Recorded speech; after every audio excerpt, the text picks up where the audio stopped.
Hi guys! Welcome back po sa aking channel. For this video guys ay meron po tayong natapos na isang spare gun. 90 cm po siya at double band, double rubber, tapos yung gamit natin na kahoy guys ay yakal wood. Pero yung pinaka-handle niya ay tugas pa rin yung ginagamit natin guys.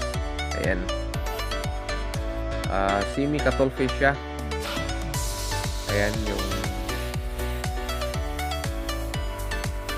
forma niya guys. Yan. So sa mga gustong magpagawa dyan ay i-PM nyo lang ako sa aking Facebook account, Edmond Pinonya guys, o dito sa comment nyo lang. Comment lang kayo dito sa aking YouTube channel guys. At